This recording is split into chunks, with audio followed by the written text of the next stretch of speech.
దేవునికి స్తోత్రం. ప్రియమైన వారలారా, రక్షకుడును ప్రభు అయిన యేసు క్రీస్తు వారి నామంలో మీకు శుభములు, వందనాలు తెలియజేస్తూ ఉన్నాం. దేవుడు మిమ్మలను, మీ బిడ్డలను, మీ కుటుంబములను దీవించి ఆశీర్వదించునుగాక. ఆమెన్. God bless you. దేవునికి స్తోత్రం. హల్లెలూయా. ప్రియమైన దేవుని బిడ్డలారా, ఈనాడు మన కుటుంబాలను ఒకసారి గమనించుకున్నట్లయితే మనకు బిడ్డలు ఉంటారండి.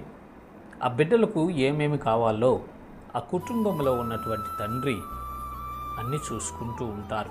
ఏ టైంలో ఏది అవసరమో, చదువుకునేటప్పుడు ఏం కావాలో, ఏం బుక్స్ కావాలో, ఏ బట్టలు కొనియాలో, ఏ ఆహారం పెట్టాలో, వారికి ఏ మందులు వేయాలో, ఎలా వారిని చూసుకోవాలో, ఆ ప్రణాళికలన్నీ, ఆ బిడ్డల బాగోగులన్నీ ఆ కుటుంబంలో ఉన్న తల్లిదండ్రులు చూసుకుంటూ ఉంటారు. ఎప్పుడు ఏది అవసరపడుతుందో అని కొంతమంది శ్రద్ధ కలిగిన తండ్రులు ప్రణాళికబద్ధంగా వారు ముందుగానే సిద్ధపరిచి పిల్లలకు వాటిని సిద్ధపరిచి పెడతారండి. అదేవిధంగా దేవుడు మనకు అక్కరగా ఉన్నవేమో ఆయనకు తెలుసు, ఆయన ముందుగానే సిద్ధపరిచి పెడతాడు అని పరిశుద్ధ లేఖనాలు సెలవిస్తున్నాయి. చూద్దాము. మత్తయి సువార్త 6వ అధ్యాయము 8వ వచనం మనం చూసినట్లయితే యేసుక్రీస్తు ప్రభుల వారు ఈ రీతిగా మాట్లాడుచూ ఉన్నారు.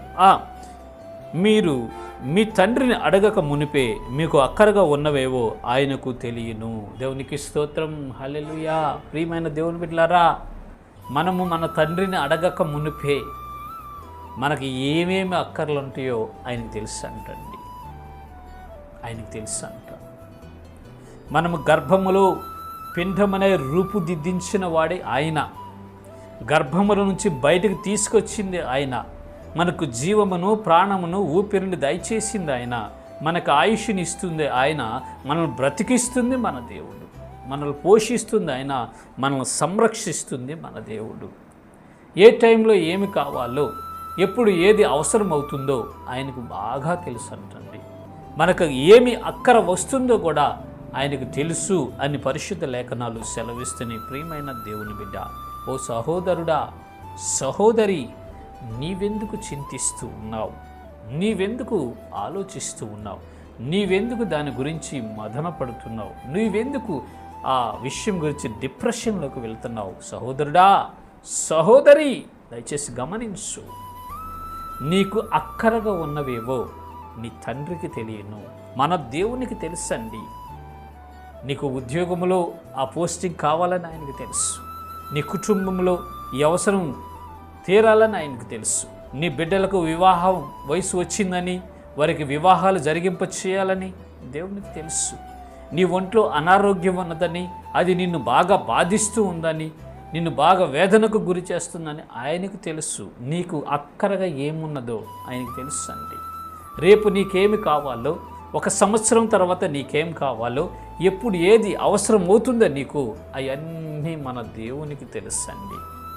మనం చేయాల్సిందల్లా ఆయన యందు విశ్వాసం ఉంచాలి, ఆయన యందు నమ్మిక ఉంచాలి.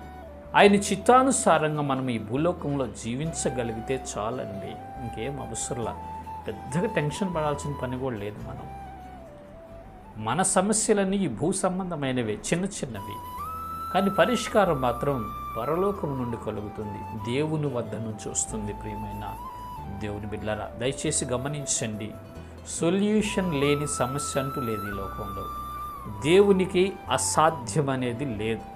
నీ సమస్య నీకు అసాధ్యంగా ఉంటుందేమో సహోదరుడా, సహోదరి. నువ్వు కొన్ని పరిస్థితుల్లో ఇబ్బంది పడుతున్నావేమో, కొన్ని పరిస్థితుల్లో కొన్నిటిలో చిక్కబడి ఉన్నావేమో, కొన్ని పరిస్థితుల్లో కొన్నిటి చేత నువ్వు బంధించబడి ఉన్నావేమో సహోదరుడా, సహోదరి. ఆ బంధకాలన్నిటినీ తెంచివేయుటకు నా దేవుడు శక్తిమంతుడు, మన దేవుడు శక్తిమంతుడు.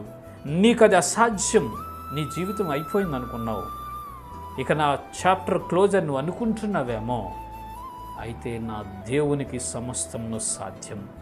నా దేవునికి సమస్తమును సాధ్యం. ఆయనకు మొరపెట్టు, ఆయనకు ప్రార్థన చేయండి. నీకు అక్కరగా ఉన్నవేమో ఆయనకు తెలుసు. తగిన సమయమందు ఆయన నీకు సహాయం చేసి ఆ బంధకాల నుంచి నిన్ను విడిపిస్తాడు, ఆ ఇబ్బంది నుంచి నిన్ను గట్టెక్కిస్తాడు, ఆ అనారోగ్య పరిస్థితిని తొలగిస్తాడు, ఆ ఆర్థిక ఇబ్బంది నుంచి విడిపిస్తాడు. నీ బిడ్డలకు మంచి భవిష్యత్తును కలుగజేస్తాడు, నీ బిడ్డలకు వివాహాలు జరిగింపచేస్తాడు. నీకు కార్యాలు చేసి నిన్ను సంతృప్తిపరుచుతాడు. ఎందుకంటే ఆయన మన దేవుడు, మన తండ్రి, మన అవసరములన్నీ చూచువాడు, బాధ్యత కలిగినటువంటి తండ్రి, ప్రేమ స్వరూపి అయిన తండ్రి. కాబట్టి ప్రియమైన దేవుని బిడ్డలారా, మీరు చింతించొద్దు, బాధపడొద్దు, వేదన పడొద్దు, ఆలోచించొద్దు. దేవుని యందు నమ్మిక ఉంచండి. మీకు అక్కరకు ఉన్నవేవో ఆయనకు తెలుసు. ఆయన మీకు సకాలంలో వాటిని అందించి మిమ్మల్ని తృప్తిపరుస్తాడు. ఇట్టి కృప దేవుడు మనందరికీ కలుగు చేయనుగాక. ఆమేన్. God bless you. దేవునికి స్తోత్రం. హల్లెలూయా.